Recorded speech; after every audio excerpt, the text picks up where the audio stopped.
दोस्तों नमस्कार। जिसका परिजन अस्पताल में आखिरी सांसें ले रहा हो और उसको अगर कोई दवा का नाम लिख के दिया जाता है तो वो परिजन अपना घर बार खून किडनी सब बेच के अपने परिजन को बचाना चाहता है। रेमडेसिविर के नाम पे जो लूट हो रही है उसके ऊपर एक बहुत बड़ा खुलासा हुआ है और यह खुलासा किया है एम्स के डॉक्टर ने और 2 सरकारी अस्पताल के डॉक्टर ने जो खुलासा किए हैं।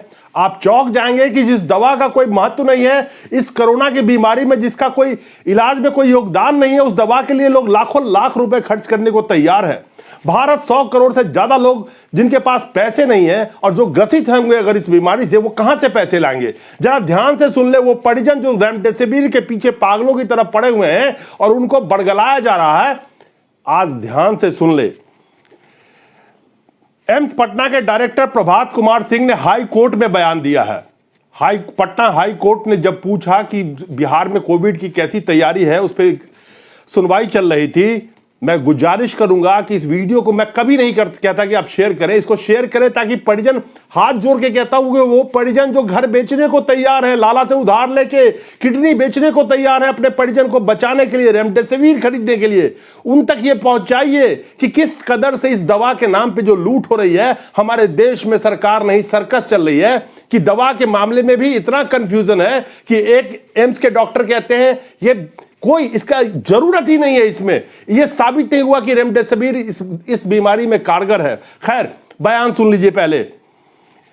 प्रभात कुमार सिंह जो एम्स के डायरेक्टर है पटना के, वो कहते हैं कि पटना हाई कोर्ट में सुनवाई के दरमियान कि यह बहुत प्रभावशाली दवा नहीं है। कोविड-19 संक्रमितों पर इस दवा के प्रभाव को लेकर कोई क्लिनिकल शोध नहीं हुआ है, इसलिए हम लोग अपने मरीजों को ये इंजेक्शन नहीं दे रहे हैं। ये पटना एम्स के डायरेक्टर हैं डॉक्टर प्रभात कुमार सिंह का बयान है।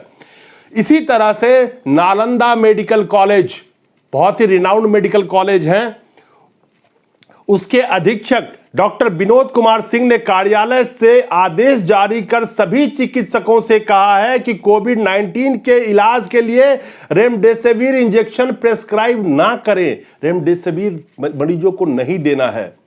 आप बताइए कि जिस दवा के लिए लोगों को लूटने के लिए आज बैठे हुए लाख लाख रुपए, वो दवा कारगर नहीं है। मैंने पहले भी इस पे बताया था, लेकिन मैं इस वीडियो को चाहूंगा कि आप शेयर करें, लोगों तक पहुंचाएं जो पागल हो रहे हैं इस दवा के पीछे, जिनको कहा जा रहा है कि कहीं से खरीद के लाओ। आगे कहते हैं, एम्स पटना से जुड़े चिकित्सकों ने नाम जाहिर ना करने के शर्त पे बताया है और जो आदेश जारी हुआ है नालंदा मेडिकल कॉलेज की तरफ से, उसका ये लेटर आपके सामने है जो उन्होंने लेटर जारी किया है। इसका तर्जुमा मैं पढ़ के आपको सुनाता हूं क्या लिखा है। अधीक्षक लिखते हैं उन्होंने आदेश जारी कर दिया वहां पे, सभी चिकित्सकों को सूचित किया जाता है कि तमाम अनुसंधानों से यह साबित हो चुका है कि कोविड-19 के मरीज के इलाज में रेमडेसिविर नामक दवा की कोई उपयोगिता नहीं है। WHO यानी कि विश्व स्वास्थ्य संगठन द्वारा भी इस दवा की उपयोगिता को नकार दिया गया है। अतः सभी चिकित्सकों को निर्देशित किया जाता है कि कोविड-19 के मरीज के इलाज के लिए रेमडेसिविर नामक दवा को प्रेस्क्राइब ना करें। इससे मरीजों में अनावश्यक तनाव की स्थिति पैदा हो रही है। परिजन लाख लाख रुपए खर्च करने को तैयार है, लूटा जा रहा है बाजार में उनको, और फिर भी रेमडेसिविर नहीं मिल रहा है और कई नेता मंत्रीगण तो उसके कालाबाजारी में लगे हुए हैं। खैर, उस पर मत जाइए। एम्स के एक चिकित्सक ने नाम ना जाहिर करने के शर्त पे बताया है, एम्स का कोई भी चिकित्सक रेमडेसिविर इंजेक्शन प्रेस्क्राइब नहीं कर रहा है क्योंकि इसके प्रभाव का कोई ठोस सबूत नहीं है। वो आगे कहते हैं, कमोबेश रोज ही तमाम लेख अखबारों में छप रहे हैं जिनमें बताया जा रहा है कि रेमडेसिविर प्रभावी दवा नहीं है, लेकिन इसके बावजूद बहुत सारे डॉक्टर्स को लग रहा है कि इस दवा से फर्क पड़ता है, वो ये इंजेक्शन लिख रहे हैं।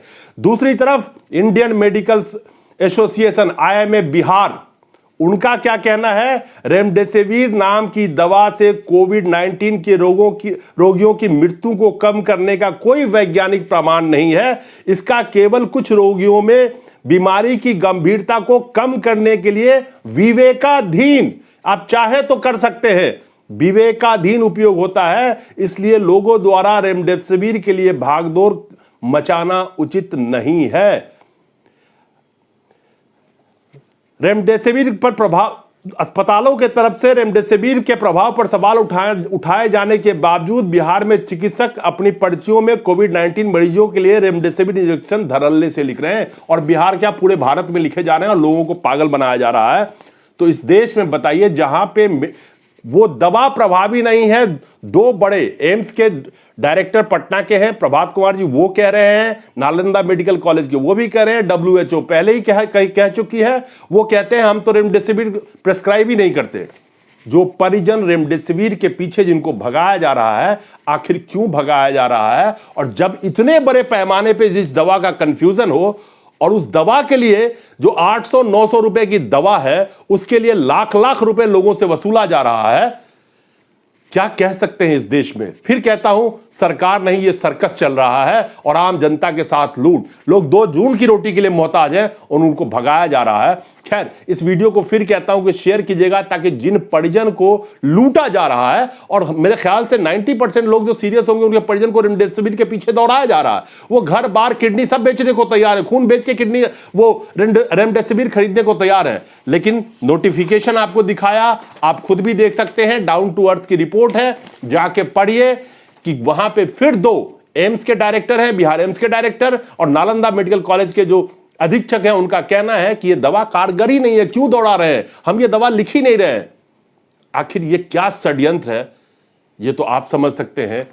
लेकिन लोग आखिर करे तो करे क्या? अगर मुझे ही, मेरा परिजन कोई हॉस्पिटल में भर्ती हो और आखिरी सांस से खुदा ना खास्ते भगवान ना करे ले रहा हो, और हमें कोई दवा का नाम लिख के दिया जाएगा, तो शायद मैं भी आपकी जगह होऊंगा तो वही करूंगा जो आप कर रहे होंगे। लेकिन हमारा फर्ज बनता है कि हम इस वक्त में विवेक से काम ले, और किस तरह से लोगों को पागल बनाया जा रहा है, जब सारे देश एक ऐतिहासिक विकट समस्या से गुजर रही है, जहां पे सरकार को आगे आके जनता का हाथ थामना चाहिए था।